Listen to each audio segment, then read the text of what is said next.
Merry Christmas from Atwood United Church and Trinity United Church in Listowel.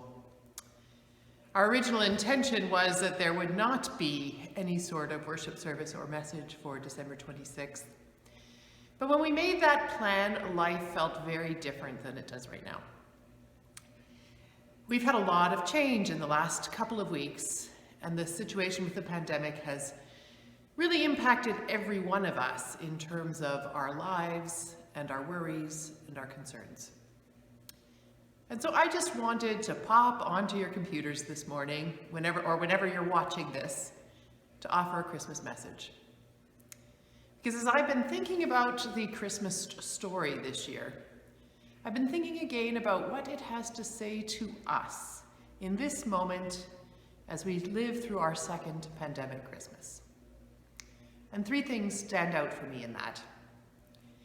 The first is that no matter how much we tend to sanitize the story and make giving birth in a barn seem kind of romantic, or forget that it was probably really, really stressful for Mary to be told that she's going to have a baby out of wedlock in a time and place where that was not only just a disgrace, but potentially life-threatening to her. Or for Joseph to find out that his betrothed is pregnant. All of those things were not necessarily happy events.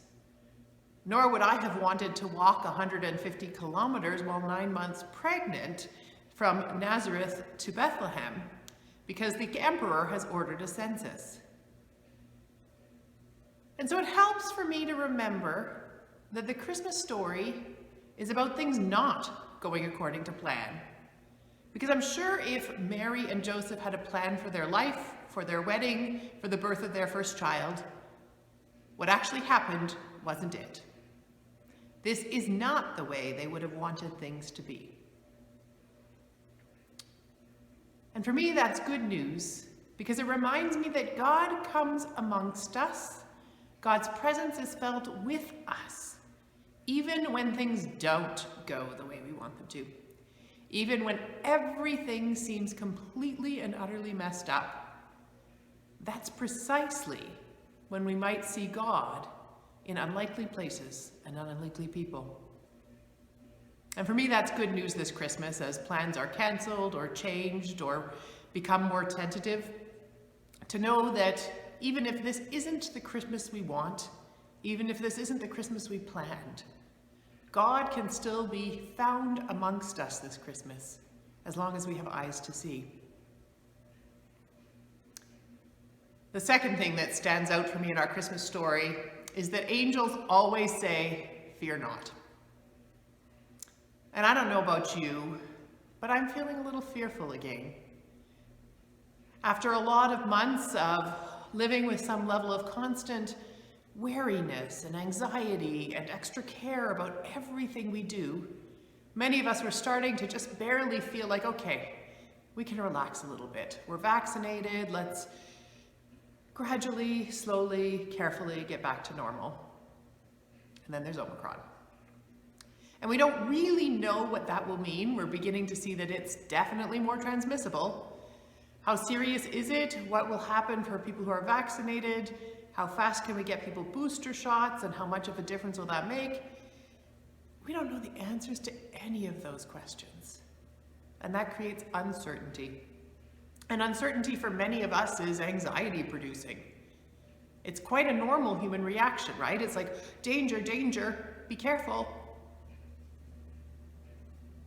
And so I'm hearing again the angel. In fact, 3 times in the Christmas story, angels say, "Fear not." When the angel Gabriel comes to Mary to tell her she's going to have a baby, the angel says, "Fear not." In his dream, when Joseph is pondering what to do about the situation with Mary and decides that he's going to marry her anyways, the angel says, "Fear not." And to those shepherds on a hillside on that Christmas night, the angel says, "Fear not." And I hear those words, "fear not," not as judgment about our fear, because being afraid is a normal part of being human. In fact, sometimes it's even necessary for our safety, but as an invitation to not let fear rule our lives, as an invitation to let love, to let possibility, to let hope have as much space in our hearts as fear does. I love, Paul says in one of his letters, that perfect love drives out all fear. And so this Christmas, I'm listening for the places and ways in which I can hear that angel chorus say, "Fear not, God is with you. Whatever happens, even if this doesn't go the way you want, you will not be alone with this. It will be okay." And finally, the thing that stands out for me about the Christmas story this year is the vulnerability. The vulnerability of Mary and Joseph, who are giving birth to their firstborn child in a place that they never imagined, without all of the support systems that they wanted. The vulnerability of the baby Jesus lying in a manger. I mean, is there any image more acute than the vulnerability of a child, any human child? And I don't know about you, but I'm feeling vulnerable these days. I go from feeling absolutely exhausted with no energy for anything, to being anxious and on edge and not able to settle or concentrate, to being a little bit cranky and irritable and frustrated and looking for someone to blame about all of this, to feeling kicked in the gut and despondent and really ready to wonder if this pandemic will ever be over. Your feelings may be different, but my guess is that most of you have had a lot of feelings lately. We've been doing this for 20 months now, and we are tired. And trauma therapists tell us that this has been a collective traumatic experience. Everything we thought we understood about how the world works changed, and changed again, and is refusing to change back. And so we are a vulnerable people this Christmas. But I wonder if in that vulnerability there is an invitation. An invitation to meet God in vulnerability. To welcome the God who comes as a little baby lying in a manger. To see God in one another in those vulnerable moments when we're not at our best. To reach out and comfort and support one another in these trying times. I don't have any easy answers.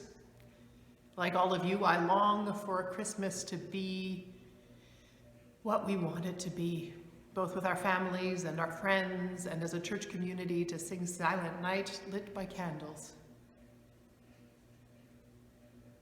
But I know that even as we change those plans, and even as we evaluate our activities based on care for self and neighbor, that even in a Christmas that is not going to be the way we imagined it would be, God is with us.